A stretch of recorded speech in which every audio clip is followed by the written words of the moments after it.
Alors salutations et bienvenue à vous pour un nouveau tour de magie. Cette fois-ci un tour de magie avec des cartes, ça faisait pas mal de temps.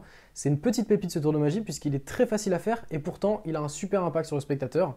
Comme j'ai bien l'habitude de faire ce genre de vidéo sur l'Abracadémie, eh bien je continue avec un petit tour de magie comme ça. Vous le verrez dans la démonstration, mais juste avant de passer à la démonstration, je vous invite à aller vous abonner au compte Instagram de l'Abracadémie puisque je vais partager énormément de contenu vidéo de magie. Alors ça va être de moi de temps en temps, mais ça peut être aussi d'autres magiciens que je vais soit traduire en français, soit republier en mettant bien évidemment le compte de la personne qui l'a créé. Donc vous aurez en fait une sorte de Netflix de la magie qui sera directement disponible sur l'Abracadémie. Donc je vous invite très fortement à vous abonner, surtout que je vais sélectionner une fois par mois parmi les abonnés une personne au pif et cette personne-là pourra choisir une formation de son choix. Donc si vous êtes abonné, vous avez des chances de gagner la formation de votre choix dans l'Abracadémie. Étant donné qu'on n'est pas énorme pour le moment, je vous invite à aller vous abonner maintenant. Comme ça, vous augmentez grandement vos chances de gagner pour la semaine qui va arriver. Là, la semaine prochaine, je vais choisir un premier gagnant. Voilà, on va passer à la démonstration. Ok, alors du coup, pour la démonstration de ce tour de magie, premièrement, comme d'habitude, on va faire choisir une carte à notre spectateur. Donc ça peut être n'importe quelle carte. Admettons que le spectateur choisisse cette carte-là. Donc vous la regardez. Je ne la regarde pas. Et je vais maintenant demander à mon spectateur de remettre la carte où il le souhaite dans le jeu, par exemple ici. Ok, hop, et on a la carte qui est perdue dans le jeu. Maintenant, moi, ce que je vais faire, c'est que je vais utiliser les deux jokers pour retrouver la carte du spectateur. Mais rappelez-vous, j'ai une petite prédiction qui est posée juste ici. Ça sera très important pour la suite. Donc, je vais venir chercher mes deux jokers. Voilà. Et maintenant, je vais m'aider de mes deux jokers pour retrouver la carte du spectateur. Je vous avais dit qu'il y avait une prédiction ici. En fait, ce qui est encore plus fou, c'est que la carte, depuis le début, elle était juste ici. C'était la carte de prédiction. Carte du spectateur, 3 de pique. Voilà pour la démonstration de ce tour, on va passer directement aux explications. Ok, alors du coup pour les explications de ce tour de magie, vous allez voir que c'est super simple, c'est extrêmement facile à faire, puisqu'on a l'impression qu'il y a une carte qui voyage, donc on a l'impression qu'il y a de la manipulation quelque part, alors que pas du tout, pratiquement pas.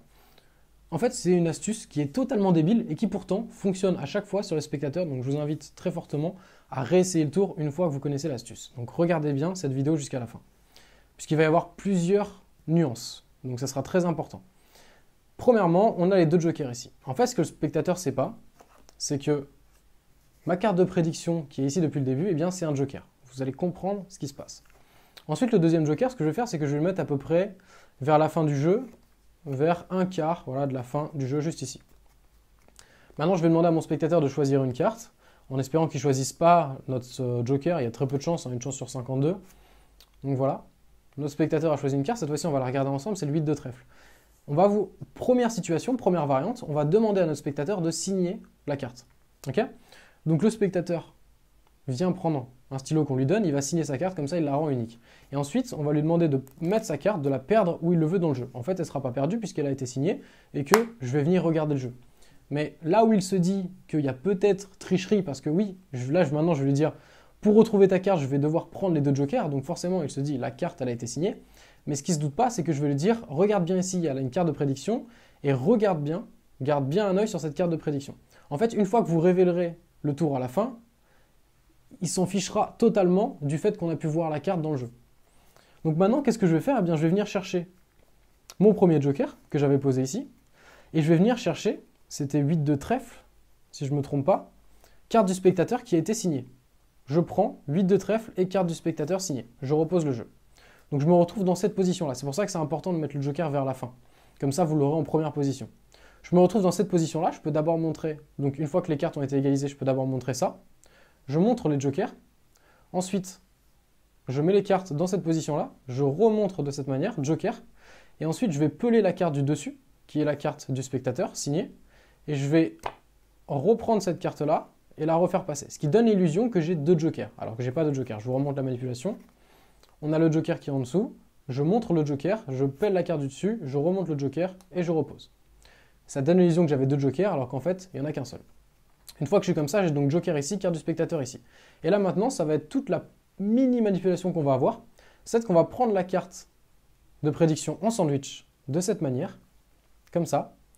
Et là, qu'est-ce qu'on va faire ? On va égaliser Et très rapidement, quand on égalise, on va venir prendre la carte. Alors c'est encore une astuce débile, puisque on pourrait se dire que c'est cramé, alors qu'en fait pas du tout. On va prendre la carte du dessus, qu'on va retourner de cette manière, du dessous. Donc la carte du dessous, qui est donc joker, ici on a les deux jokers en fait en dessous, et au-dessus, on a la carte du spectateur. Donc on va prendre la carte du dessous qu'on va retourner de cette manière, et au moment où on retourne la carte du dessous, on va pousser avec le pouce la carte ici. Ce qui va donner l'illusion en fait que la carte qu'on a pris en sandwich, eh bien c'était bien la carte qui était posée ici, alors qu'en fait non, puisqu'on avait notre joker. Et maintenant on va sortir délicatement, on peut même très bien demander à nos spectateurs, eh bien vérifie si ma prédiction était bonne. Hop, le spectateur regarde et il y avait sa carte signée qui était ici. Voilà, donc c'est un tour qui a un impact de fou sur le spectateur et qui pourtant est extrêmement facile à réaliser comme vous avez pu le voir. Maintenant, si vous n'avez pas envie d'utiliser la technique où on va signer la carte, on peut très bien faire un forçage. C'est-à-dire que si vous ne voulez pas signer la carte, on va pouvoir faire un forçage. Donc on retourne avec notre carte ici. On va ensuite placer notre joker juste ici. Et on va pouvoir faire n'importe quel forçage. Donc admettons, j'ai envie de forcer le 8 de trèfle. Je demande à mon spectateur de me dire stop. À ce moment-là, je vais venir peler la carte du dessus. Comme ça. Hop. Et je lui dis ok, vas-y, prends ta carte. Et bien évidemment, quand il prendra la carte, ce sera le 8 de trèfle. Donc lui ne le sait pas que je connais l'identité de la carte. Et ensuite, il va la remettre dans le jeu. Alors, à quoi ça sert de faire un forçage? Ça sert premièrement à ne pas avoir à signer de carte, si vous n'avez pas envie de signer de carte quand vous faites le jeu. Et surtout, à ce que ce ne soit pas suspect quand vous alliez regarder dans le jeu. Donc le spectateur pose sa carte. Et en fait, il ne sait pas que moi je connais l'identité alors que je la connais, puisque c'était un forçage. Donc je sais que c'est le 8 de trèfle.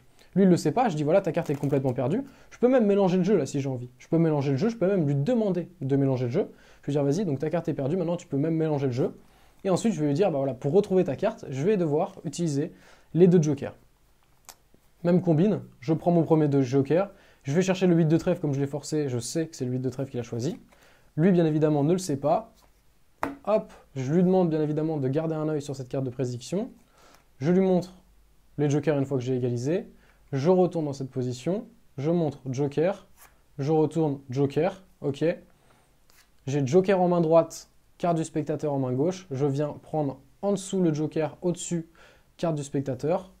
J'égalise et dans le mouvement d'égaliser, je vais ensuite retourner mon joker du dessous pour le mettre au-dessus, pousser avec mon pouce cette carte-là et retourner le joker ici.